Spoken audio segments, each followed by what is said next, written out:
नमस्कार साथियों। पिछली क्लास में अपन ने मुद्रास्फीति की चर्चा की थी। मुद्रास्फीति की परिभाषा प्रकाश डाला था, उसके टाइप्स बताए थे और मांग प्रेरित मुद्रास्फीति, लागत प्रेरित मुद्रास्फीति की चर्चा की थी और मुद्रास्फीति के कारणों का अध्ययन किया था। आज अपन मुद्रास्फीति के परिणाम या इसके प्रभाव के बारे में चर्चा करेंगे। देखिए, मुद्रास्फीति अर्थव्यवस्था में सभी वर्गों को प्रभावित करती है। सीएन वकील एक अर्थशास्त्री हैं, सीएन वकील। तो सीएन वकील के अनुसार क्या है कि मुद्रास्फीति एक डाकू के समान है। इसने सीएन वकील साहब ने मुद्रास्फीति की तुलना एक डाकू से की है, अर्थात मुद्रास्फीति एक डाकू के समान है। फर्क इतना ही है कि डाकू दिखाई देता है, मुद्रास्फीति नहीं। डाकू एक या कुछ व्यक्तियों को प्रभावित करता है, जबकि मुद्रास्फीति संपूर्ण देश की जनता को प्रभावित करती है। ऐसे डाकू को न्यायालय में दंडित किया जा सकता है, जबकि मुद्रास्फीति को नहीं किया जाता है। तो कहने का मतलब है कि मुद्रास्फीति यानी कि अर्थव्यवस्था के सभी वर्गों को प्रभावित करती है, व्यापक रूप से प्रभावित करती है। यह उत्पादन, उपभोग, बचत, विनियोग, आय के वितरण, विदेशी व्यापार, मुद्रा की विनिमय दर आदि को प्रभावित करती है। अब इसके प्रभाव का अपन इस प्रकार, इसके जो प्रभाव हैं उनको अपन इस प्रकार से समझ सकते हैं।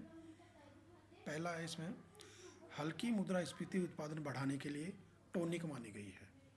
हल्की जो मुद्रास्फीति है वह उत्पादन बढ़ाने के लिए टॉनिक मानी गई है, यानी कि मंद गति से चलने वाली मुद्रास्फीति उत्पादन के लिए लाभकारी मानी गई है। इससे उद्यमकर्ता व व्यापारी को प्रेरणा मिलती है, जिससे आर्थिक क्रियाओं को लाभ पहुंचता है। अतः साधारण जो मुद्रास्फीति उत्पादन के लिए प्रेरणादायक मानी जा सकती है। इससे कृषिगत एवं औद्योगिक उत्पादन को प्रोत्साहन मिलता है, बढ़ावा मिलता है।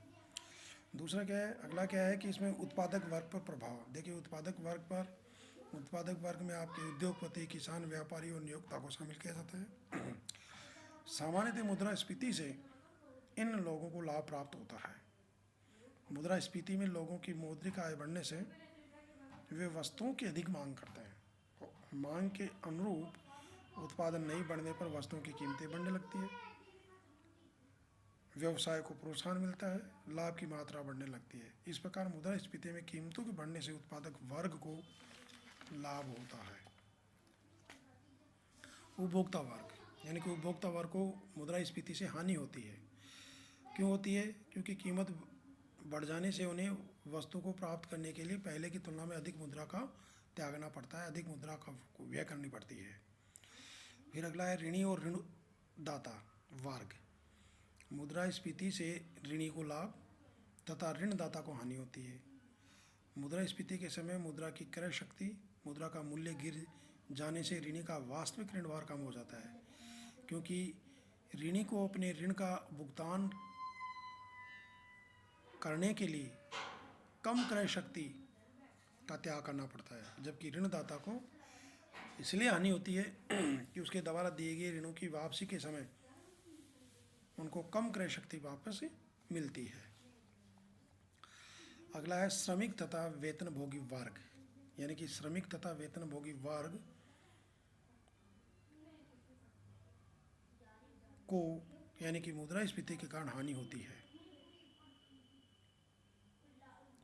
फिर अगला देखिए आप, आर्थिक प्रभाव देखिए इसके। मुद्रास्फीति के आर्थिक प्रभाव क्या हो सकते हैं? पहला है इसमें यानी कि मुद्रा में अविश्वास।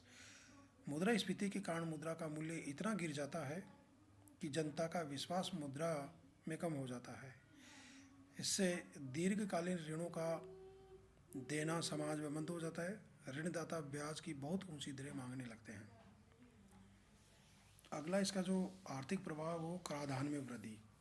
सरकार क्या करती है कि अपनी आय को बढ़ाने के लिए करों को बढ़ा देती है, विभिन्न प्रकार के नए कर लगा देती है, जिससे जनता पर करों का बोझ बढ़ता है। और अगला है सरकारी व्यय में वृद्धि। मुद्रास्फीति के समय क्या होता है कि सरकार को महंगाई बढ़ने के कारण अपने कर्मचारियों को अधिक वेतन तथा महंगाई भत्ते देने पड़ते हैं। साथ ही अन्य विकास परियोजनाओं और कल्याणकारी योजनाओं की लागतें भी काफ़ी बढ़ जाती है। इससे सरकारी कोष पर वित्तीय भार बढ़ता है। और क्या है कि इसमें धन का केंद्रीकरण होता है। मुद्रास्फीति आय व धन की असमानता को बढ़ाती है। इसी स्थिति में राष्ट्रीय धन अमीर वर्ग के हाथों में केंद्रित होने लगता है, जिसका परिणाम ये होता है कि अमीर और गरीब और अधिक गरीब हो जाते हैं। अगला है वस्तु में गिरावट। मुद्रास्फीति के समय कीमतों में वृद्धि होने तथा मुद्रा की क्रय शक्ति में गिरावट आने के कारण लोगों में बचत करने की प्रवृत्ति कम हो जाती है। इससे देश के आर्थिक विकास पर विपरीत प्रभाव पड़ता है। विदेशी व्यापार। मुद्रास्फीति के कारण एक देश की विश्व के बाज़ारों में प्रतिस्पर्धात्मक शक्ति घट जाती है, जिससे निर्यात बढ़ाने में काफ़ी कठिनाई होने लगती है और आयात बढ़ने लगते हैं। इससे व्यापार का घाटा बढ़ जाता है और देश की विनिमय दर में गिरावट आने लगती है, जिससे भुगतान असंतुलन की स्थिति उत्पन्न हो जाती है। बजट घाटा। देखिए, मुद्रास्फीति के कारण क्या होता है कि सरकार का योजना और गैर योजना व्यय बढ़ जाता है। आय के साधन जो है अपर्याप्त होने के कारण बजट का घाटा बढ़ जाता है और जिसकी पूर्ति के लिए क्या करना पड़ता है, घाटे की वित्त व्यवस्था का सहारा लिया जाता है, जिसमें क्या होता है कि मुद्रा की पूर्ति बढ़ जाती है। परिणाम स्वरूप क्या होता है कि मुद्रास्फीति उत्पन्न होती है। नैतिक प्रभाव। देखिए, मुद्रास्फीति के कारण क्या होता है कि समाज में लोगों का नैतिक पतन हो जाता है। समाज में चोरी, डकैती, अन्याय, भ्रष्टाचार, कालाबाजारी, रिश्वतखोरी आदि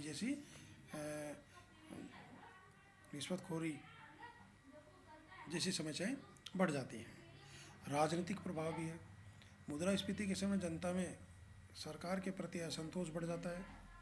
मुद्रास्फीति से क्या होता है कि देश में सरकार ही बदल जाती है। यानी कि मुद्रास्फीति के कारण जब कीमतें बढ़ जाती हैं तो सरकार ही यानी कि चेंज हो जाती है। ये थे मुद्रास्फीति के परिणाम अर्थात मुद्रास्फीति के प्रभाव।